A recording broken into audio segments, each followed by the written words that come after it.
So Jeremiah, we have said, lived in a time that we probably would recognize ourselves, a time when, at the beginning of his life under Josiah, he saw the best of times. It was the good old days. And then toward the latter end of his life, he has seen the worst of times. Exile is approaching, and there's just dark times ahead. And so, if you've lived any length of time, you may have felt like I've been in those places. The 80s were good. What happened? That's what you're feeling now. And so I think Jeremiah's words are very helpful for us. All words from God are helpful for us. So we're going to try to just glean from God's word here what he would have us learn. So 3 things I want us to see from this passage that Ben read. Number 1, I want us to see the righteous role of anger in the life of a believer. The righteous role of anger in the life of a believer. Secondly, the angry assumptions of a frustrated believer. And then thirdly, the amazing patience of a rejected God. So let's talk about the righteous role of anger in the life of a believer. So recently a friend contacted me on Facebook to inform me that his mother passed away and to thank me for some guidance I gave him a couple years ago regarding his mother.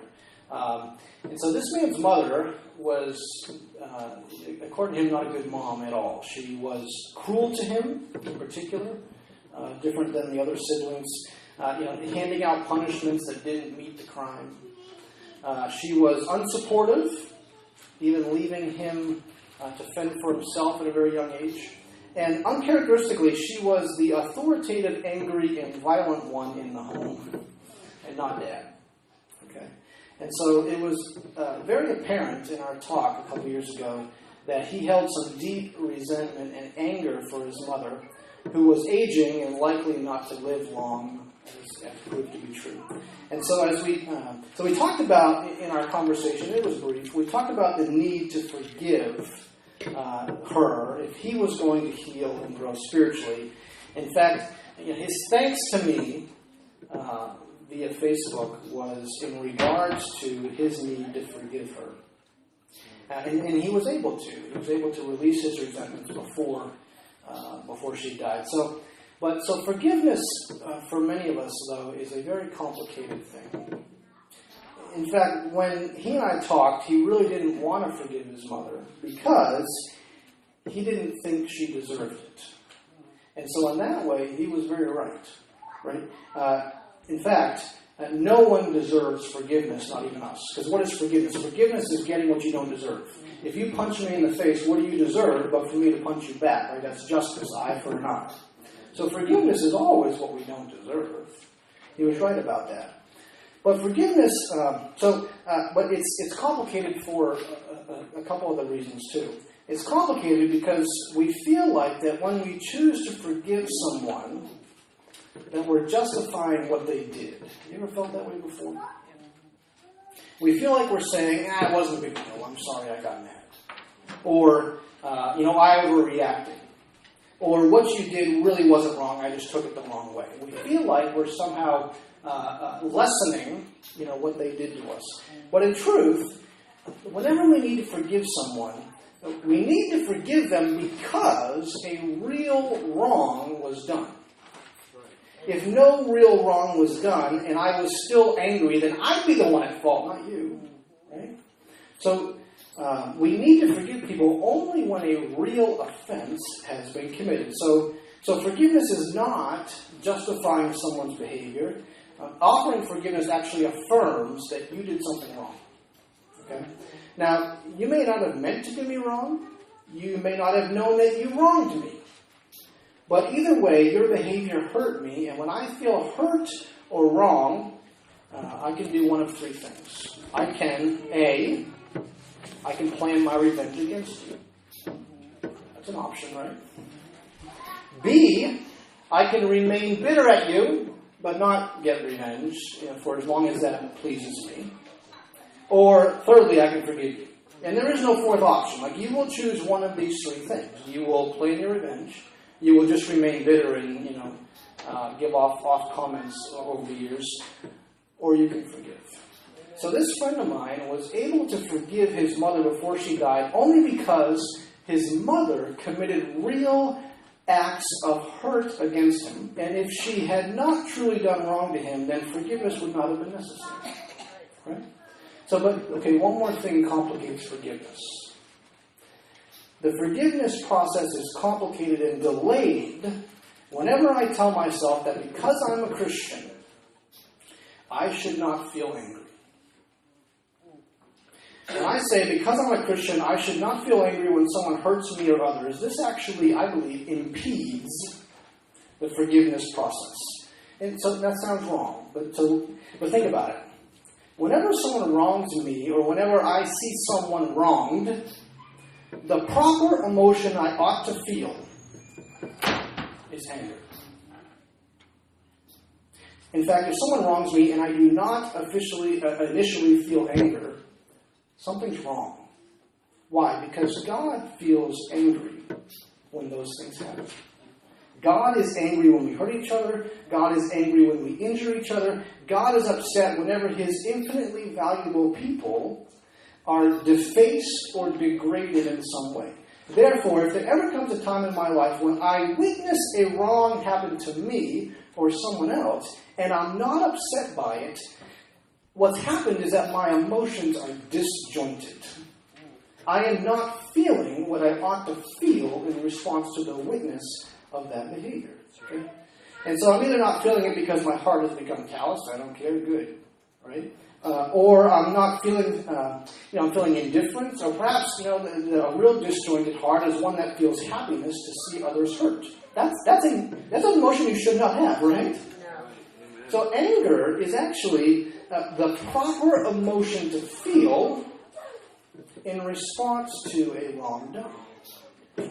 For Christians, and for everyone else too. Now, having said that, the Christian is able, through the power of the Holy Spirit, to take the injurious things that happen to him and consider it all joy, right? The Christian is able to be hurt, and by releasing the anger from that hurt to God, for God to deal with, the Christian can let go of his desire to hurt back and learn to love people instead. That's right. Okay? That's right. But I believe we jump over this Holy Spirit empowerment whenever we tell ourselves, I was wrong, but I shouldn't feel angry. No, you were wrong, and you should feel angry. And if you're not feeling angry, something's wrong with your heart.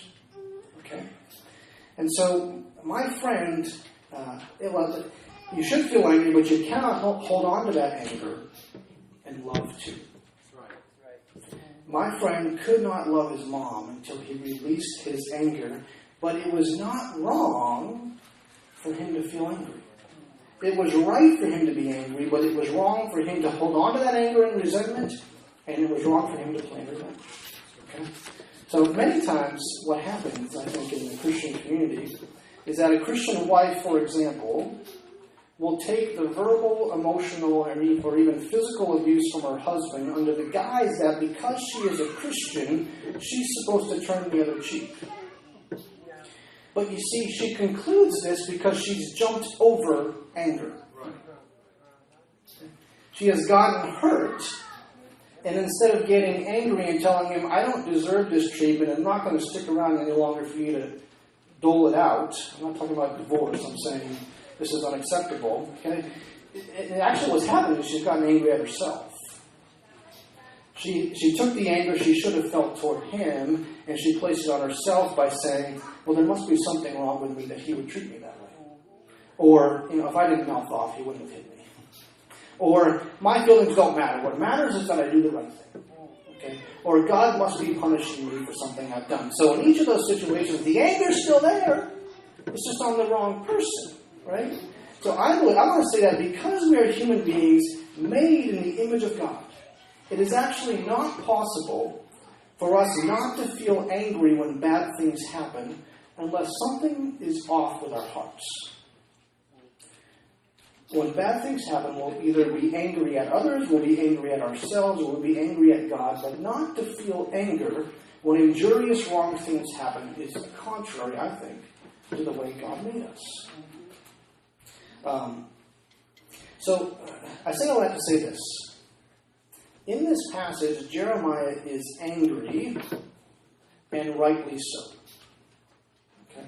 Jeremiah had witnessed all of the injustices of his community, and he was feeling the right emotions, and he was releasing it all to God in prayer. What did he say? He said, "Righteous are you, O Lord, when I plead with you. You let me talk with you about your judgments. Why does the way of the wicked prosper? Why are those happy who deal so treacherously? You are near in their mouth, but far from their hearts." And so Jeremiah is saying, do something, right? I'm angry at this. And Jeremiah has every right to be angry. So I want to take that truth, and I want us to consider the contemporary confusion we are in regarding this. And in particular, the confusion I feel like a lot of our young people are faced with today. The Christian, as I said, has a right to be angry at injustices in the world because a Christian believes that mankind has inherent value based on the fact that they were created in the image of God, right? The Christian believes that any injustice to anyone for any reason is wrong. The Christian believes that every person, no matter their race, their gender, their age, no matter what they have done or what they have not done, the Christian believes every person is worthy of the highest honor because every person, no matter what, is made in the image of God. And so this is true of the guy right now who's sitting in jail for a lifetime because of murder. He does not deserve injustice. Now, he's getting justice, right? That's why he's in jail. But he does not deserve injustice. Not according to the Christian worldview. Because he is still made in the image of God. Okay? So, now this doesn't mean necessarily that we have the same relational connectivity with the thief as we do the saint. But it does mean that just because someone has done wrong in our lives, and even wrong against us, this does not mean that they have lost value as a human person. They have not. So, but the contemporary confusion is this. The contemporary confusion is that apart from this Judeo-Christian starting point of made in the image of God, eternal value, apart from that starting point, we actually don't have any right to be angry at injustices. That doesn't sound right. Let me say it again. Apart from this Judeo-Christian starting point where everyone is made in the image of God, and that can't be taken away. Apart from that starting point, we don't have any right to be angry at injustices. So consider some things. If humanity is no more than an evolved animal with no more value than every other animal, then we have no right to be angry at injustice. We have no right to be angry when people take advantage of people. We have no right to be angry at the strong eating the weak if natural selection is our mother. I mean, so how dare we say that natural selection is our mother, and then say, we don't want you anymore, Mom. Right? Like, if we got here by the strong eating the weak, then what is the problem with the strong eating the weak today? What's the problem? Right? So it's how we got here. It's part of the world. We kill chickens and eat them. Why can't we kill people and eat them too? You see the problem? If all you are is an evolved animal and you have no God, then we cannot hypocritically speak about injustice. There's no such thing. If there is no God, there is no such thing as social justice. We made it up. Nothing is really right. Nothing is really wrong. Everything is just matter, and matter is valueless. Okay? So if I can burn a piece of wood and get ashes, why can I not burn a human being and get ashes too? It's just ashes. What? That doesn't seem right, does it? Right? So do you see the problem? Christians have a right to be angry at injustice in the world because the Christian believes that people are not just smart pieces of matter. The Christian believes there's a difference between a chicken and a child. One is made in the image of God with eternal worth and value, and with more worth and value than anything else in all of creation. That includes the universe. Okay. But without this starting point, none of us have a real right to be angry at injustice. But so now, truth be told, that everyone believes we do have a right. Like, even if we don't believe in God, we still believe that we have a right to be angry at wrong things when they happen to us and they happen to others. And the reason we believe that is because we can't escape our image of godness. We can't tell ourselves not to feel this way. It's created into us. And so, chances are when you walk into McDonald's, you don't drop to your knees and weep over the cows that had to be sacrificed in order for you to eat, right? But if you walked into McDonald's and people had to be sacrificed in order for there to be a difference, we can't escape that. Every human being inherently knows that mankind is more than just matter, but only the Christian, I believe, with the starting point of made in the image of God, only the Christian has any right to feel this way. And so what this means is that if you find yourself angry at the world and all the bad things that happen in it, but you do not believe in God, you actually have no right to be angry. So somebody else said this a lot better than me, Ravi Zacharias. He was in a Q&A session at a university, and an atheist college student stood up and said that he doesn't believe in God because of all the bad things that happen in the world. And in response, Ravi asked the young man what he meant by bad. So here's what he said. He said, because if you say there's such a thing as bad, you assume there is such a thing as good. And if you assume there is such a thing as good, you assume there is such a thing as a moral law on the basis of which to differentiate between good and bad. And if you assume there's such a thing as a moral law, you posit a moral lawgiver, but that is what you're trying to disprove and not prove. So he says, if there is no moral law, there is no moral lawgiver. If there is no moral law, if there is no moral lawgiver, there is no moral law. If there is no moral law, there is no good. If there is no good, there is no bad. What's the question? Right? You see the contemporary confusion, and I sympathize with this confusion. I really do. We can't tell ourselves to stop feeling angry when bad things happen, but then we have no right to be angry based on our worldview. But for the Christian, anger is actually right. Anger is the right response to witnessing a devaluing of the human person, either myself or someone else, because the human person has eternal worth and value. But if the Bible is not true, then human beings have no such value, so stop getting angry. That's what we're faced with. So we see, first of all, the righteous role of anger in the life of a believer. Anger is the right emotion to feel to actual wrongs done. But the Christian is not allowed to hold on to that anger, and that Christian is not allowed to plan revenge. That person must find that release to God, and let God vengeance be God's. So we see the righteous role of anger in the life of a believer. Secondly, we see the angry assumptions of a frustrated believer. This is verses 5 and 6. So another downfall of holding on to resentments in our lives is that it clouds our thinking. So they drive us, when I'm resentful and I let that build in my heart, it drives me to make assumptions about God and about others that may or may not be true. So for example, if you are still holding on to resentments against your sister for how she treated you as a kid, that frustration and anger will likely speckle everything she does in your eyes. No matter what she does, you will interpret it negatively somehow because that resentment is speckling. It's dotting, if you will, all of her actions. Well, she does this little error. Well, she's just being her old self again. Or, she never did care about anybody.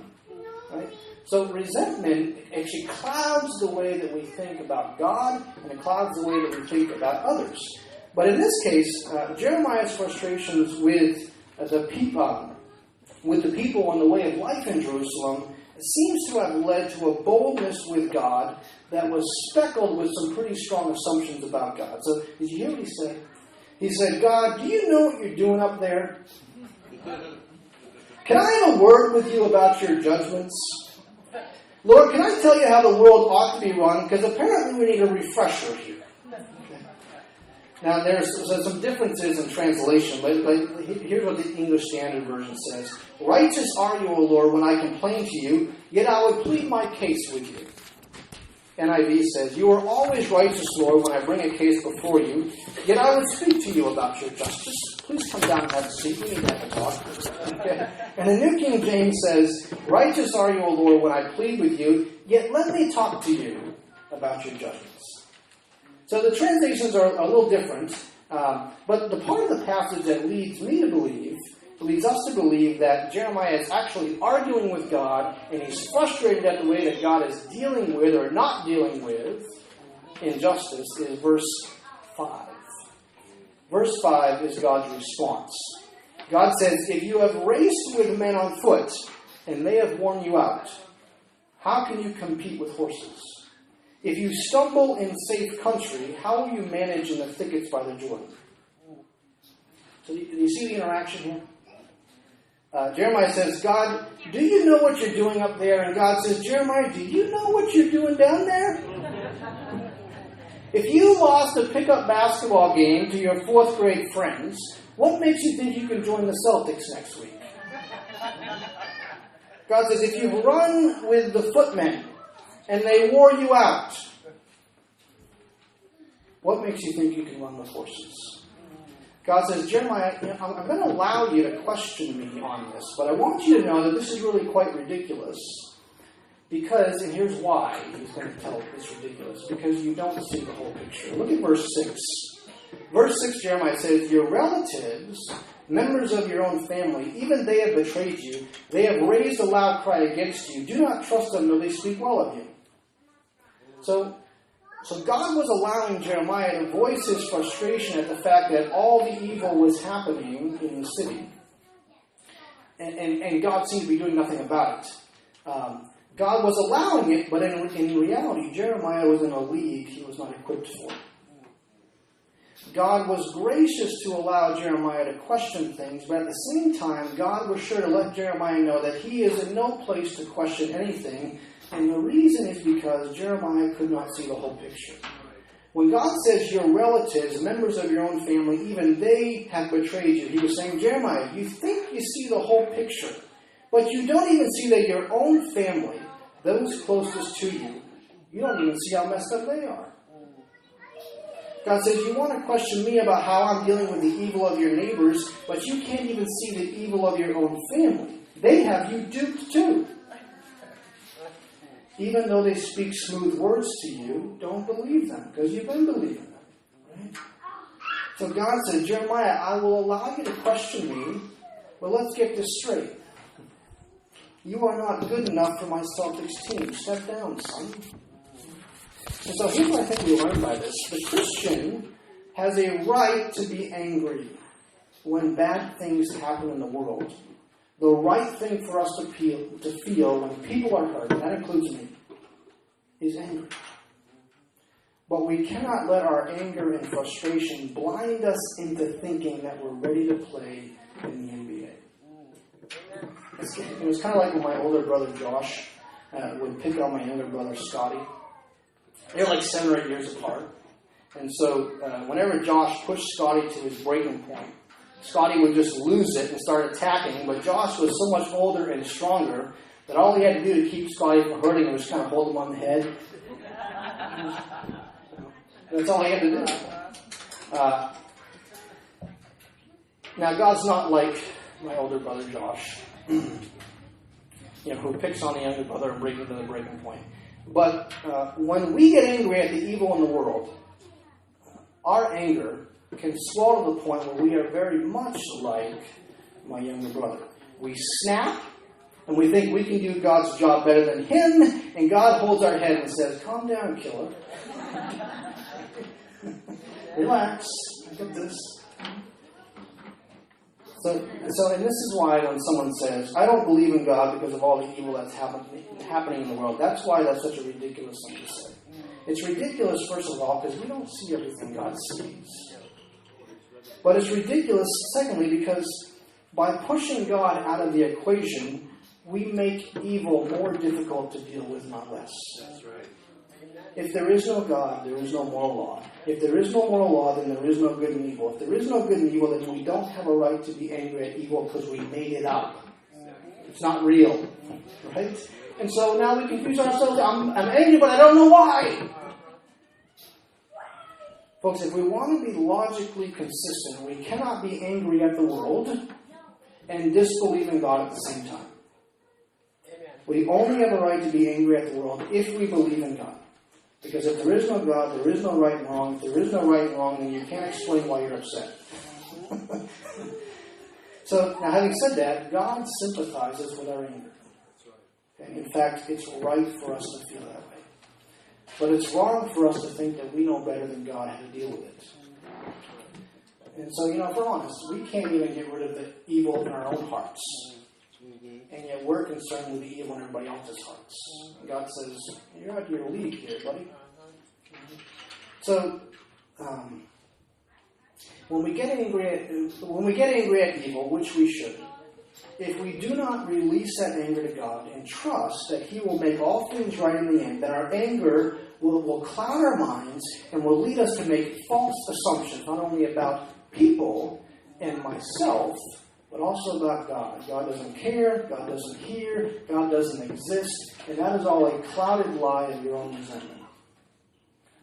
So we see the righteous role of anger in the life of a believer. We see the angry assumptions of a frustrated believer that we know more than God. And then the last thing is the amazing patience of a rejected God. I want to close with this. The amazing patience of a rejected God. So listen to Jeremiah 12:7-9 again. I will forsake my house, abandon my inheritance. I will give the one I love into the hands of their enemies. My inheritance, this is verse 8 in particular, has become to me like a lion in the forest. She roars at me. Therefore I hate her. Has not my inheritance become to me like a speckled bird of prey that other birds of prey surround and attack? Have you ever adopted a rescue pet? Okay. You kind of take a risk when you do that. Because it's likely that pet has been through some trauma of some sorts, and it could be simple neglect. It could be maybe they were beaten. So adopting a rescue pet is a more formidable way of having a pet than if you either raised a pet from puppy stage or if you got a pet from someone who did not abuse the pet.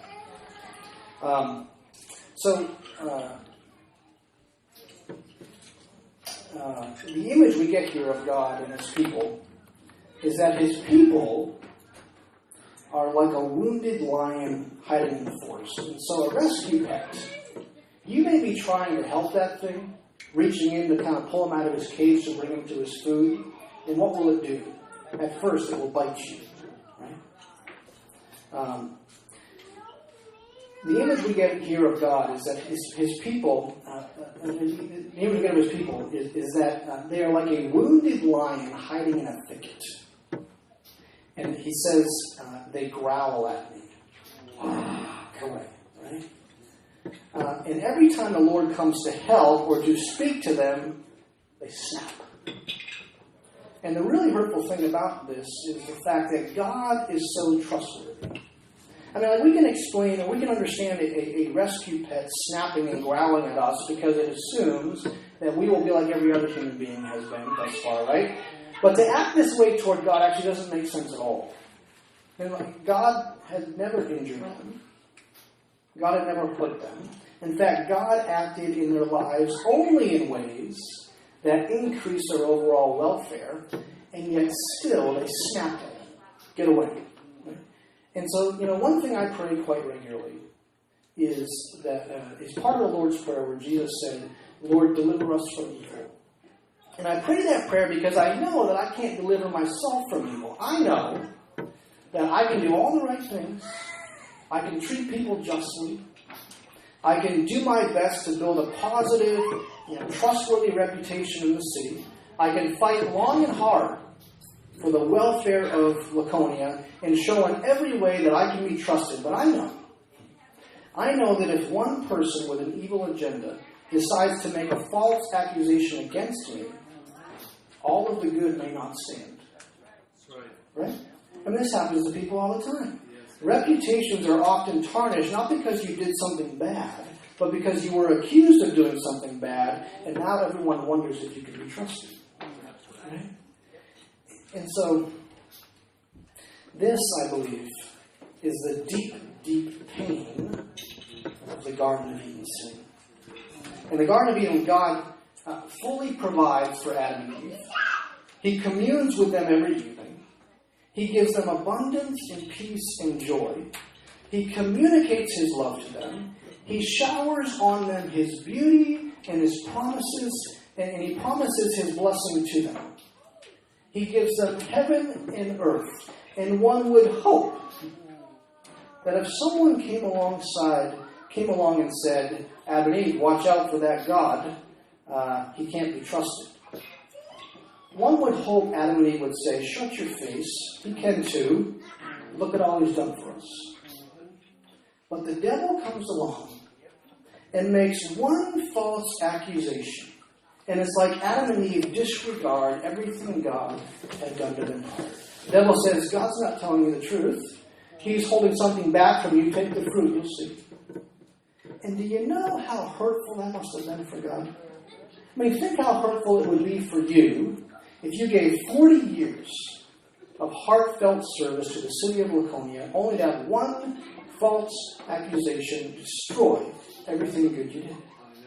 And I felt this a little bit recently when Bob Hamill, one of our city councilors, was blasted as an enemy of Laconia because of one strong comment he made against the fire department. And he later apologized for that comment because he thought it was out of line. But that one comment threatened to undo his more than 40 years of selfless service to our community. One comment. I'm sure Bob was hurt. Imagine the Garden of Eden scene. In the Garden of Eden, God could have said to Adam and Eve, what have I ever done to even suggest to you that I am your enemy? After everything I've done for you and everything I've made for you, you question my goodness because one sneaky serpent makes an accusation? You don't even know that serpent, and you believe him over me. Can you imagine the hurt God must have felt? If any of us were treated that way, we would leave those people and say, forget you, I'm going somewhere I can be appreciated. Right? But that's not what God does. Instead, God sends prophet after prophet after prophet to the den of the lion to invite him out. Do you see the amazing patience of this rejected God? How many times has God come to your den and you snapped at him? How many times has God offered you his promise of help only to have you reject him and turn to something else for help instead? Man, that's what our addictions are, right? They are our refusal to come out of our dens and into the loving arms of a God who deeply loves us. Our addictions are our effort to snap at God and say, I don't trust you. You can't help me. Leave me alone. I got my bottle. That's right. Amen. And yet, what does God do? Does he repel us? Does he push us away? No. He stands outside the den and says, keep snapping. You're coming out. He keeps inviting you out. There's an old Aesop fable called The Scorpion and the Frog. It goes like this. A scorpion and a frog meet on the bank of a stream, and the scorpion asks the frog to carry him across on his back. And the frog asks, how do I know you won't sting me? And the scorpion says, because if I do, I'll die too. The frog is satisfied, and they set out. But in midstream, the scorpion stings the frog. And the frog feels the onset of paralysis and starts to sink, knowing that they both will drown, but he has just enough time to gasp. Why? replies the scorpion, "It's my nature to sting." So it's in a scorpion's nature to sting even when it's being saved. It's in a scorpion's nature to sting and thereby sabotage its own salvation. And I believe that as we consider Adam and Eve and everything further, it's in human nature to reject or to sting the only hand that can save us. We reject God's hand through our pride. We reject God's hand through our pent-up anger. We reject God's hand through our addictions. We reject God's hand through our refusal to trust Him. We reject God's hand through our refusal to believe Him. We reject God's hand through our sin and our arrogant belief that we know better how to direct the world. And the amazing thing about our rejected God is that since He is not killed through our stings, He keeps trying to escort us across the river. You say, well, if the scorpion keeps stinging, why doesn't God just drop him, let him down? Well, because even though it's in the scorpion's nature to sting, it's in God's nature to save. Amen. And so even though we stung Jesus, Jesus went to the cross. Even though we struck Jesus, Jesus swam across the river for us. Even though we crowned Jesus with thorns, Jesus still walked to Golgotha. Even though we crucified Jesus unjustly, Jesus still chose to remain on the cross for 6 long hours. Even though Jesus could have refused to save us after being stung time and time again with our unbelief, it was in His nature to save, and so He went through it. And folks, Jesus, I believe, is still saving today. Jesus is still standing at your den inviting you out. He's still holding out His hand in the midst of your growls. Jesus is still placing things at the front of your den every day. Signs, care packages, coincidences, friends. Jesus is placing things at the front of your den every day so that you might come out in front of Him. But He won't drag you out, right? He doesn't want a slave. He wants a relationship. You must come of your own accord. So let me ask you this morning, as we prepare to surround communion, what anger and resentment are you holding on to that have kept you from coming out of your den? What addictions are you trapped in? What immoralities have you allowed yourself to walk into that you feel you cannot get out of them? Is it alcohol? Is it drugs? Is it pornography? Is it same-sex attraction? Is it patterns of lies that have pushed you into a corner? Is it a secret no one knows about but you? What dark thing are you wrestling with in your den that you need to drop and walk out to Jesus? Folks, God has amazing patience. But you only have one lifetime. And you don't know how long that will be. That's right. God will not drag you to heaven. You have the option of hell if you like. Rather, heaven is a gift you must receive. It will not be jammed down your throat. And so do you hear Jesus inviting you onto His back to cross the river again? Do you hear it? And what is your next step? Perhaps your next step is to confess that I've been in the den and I've been snapping every time He wanted to help. Or perhaps it's to confess that perhaps my disbelief has caused me to be deaf to the things He was trying to teach me. Perhaps your next step is to finally initiate yourself into the Christian life by believing and being baptized. Going to the beach today is a good time. What is your next step? What do you need to do to walk out of this den? I invite you to stand. We're going to read our communion passage and take communion together.